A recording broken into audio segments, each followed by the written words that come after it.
Okay, take a look at this. You want me to do it? I'll do it. Yeah, Michelle, get on up there. I'll do it. Oh, y'all wanted a twist, eh? Oh. Come on, All-Star 6. Let's get sickening. Oh.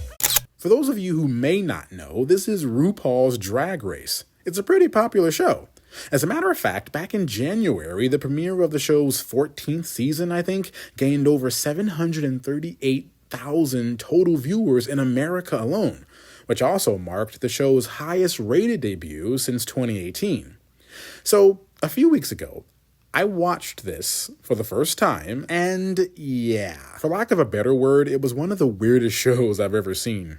But, look, this had me thinking, could my opinions on this show be due to the simple fact that I just don't understand drag? So because of this, I decided to do a little digging. I wanted to understand what drag is, how did it start, and why does it mean so much to a lot of different people?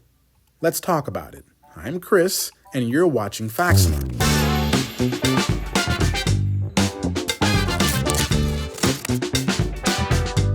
Hey everyone, it is Chris here, and this is Factsma, where we try to expand our minds on every video. So, with that said, for a very long time, I looked at drag queens to be, honestly, just a bunch of men dressed like women. But then again, I'm a little ignorant, okay? And like I said, I wanted to know the history of drag, and comes to find out, it's pretty interesting. You see, Shakespearean theater was new in the late 16th and early 17th centuries.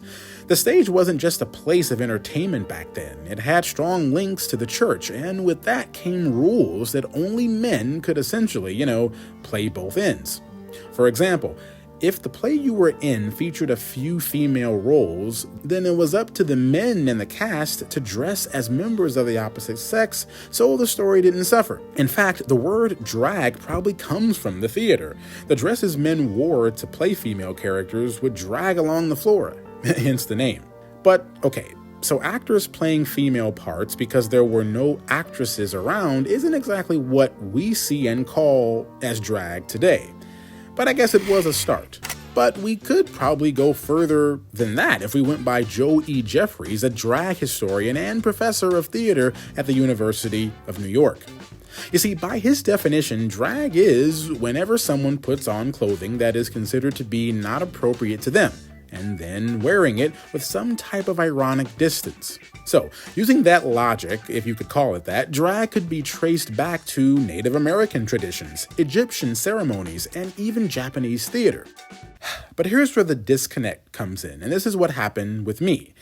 There are some thinkers out there that associate drag with homosexuality. This is a false idea, of course, but drag was never associated with homosexuality until the birth of sexology, which is the study of sex and sexual practices among different cultures. This actually created ideas about a third sex in an attempt to actually rationalize why drag queens exist. You see, by the 1930s, the conversation had worked its way all the way into pop culture, therefore linking drag with homosexuality. And as a result, drag became nearly shunned. There were these things called masquerade laws, which punished those who cross-dressed in public. Gay bars had to operate underground, though they were constantly raided by the police. This continued until the Stonewall riots in 1969, when patrons at the Stonewall Inn in New York City fought back against the authorities. But here's the thing to remember.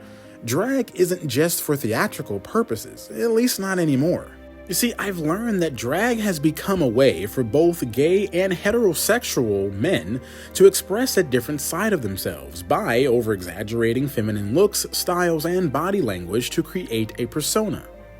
But here's something else that I never considered. Technically, drag is a form of art. You see, many would describe it as elaborate or exaggerated gender expression. So you can be a boy dressed as a girl dressed as a boy, or a boy dressed like a girl dressed as a boy, or be completely genderless and wear multiple genders at once.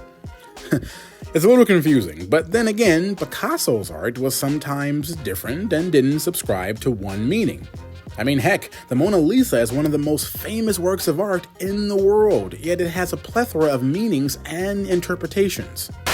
You see, I used to look at shows like RuPaul's Drag Race as an over-the-top, exaggerated version of Tyra Banks' show, America's Next Top Model.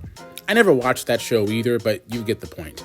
And although it feels like a parody sometimes, I do think that the show deals with a variety of political and social issues.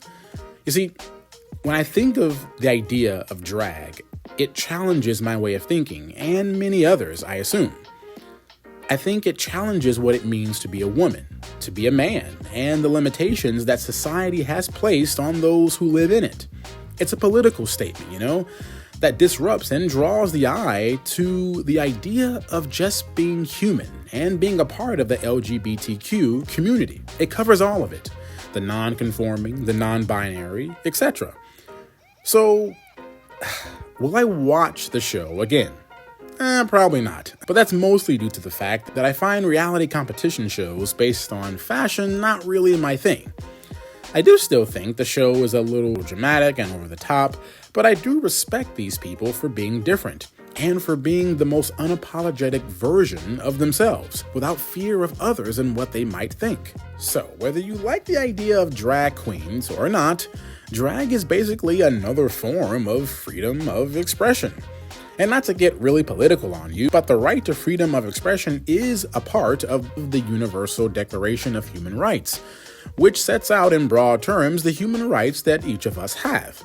Freedom of expression also underpins other human rights as the right to freedom of thought and religion, and allows them to flourish and be whatever they want to be. It is also closely linked to freedom of association, the right to form and join clubs, societies, trade unions, or political parties with anyone you choose. It gives us the right to take part in a peaceful demonstration or public meeting, or, let's say, express yourself through drag. Okay, that last part I made up, of course, but you get the idea. It still stands. But what do you think?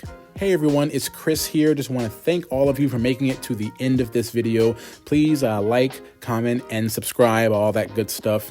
Again, several weeks ago, I did watch RuPaul's Drag Race, only one episode, but I thought it was very interesting, and it made me just think about my views on drag queens and things like that.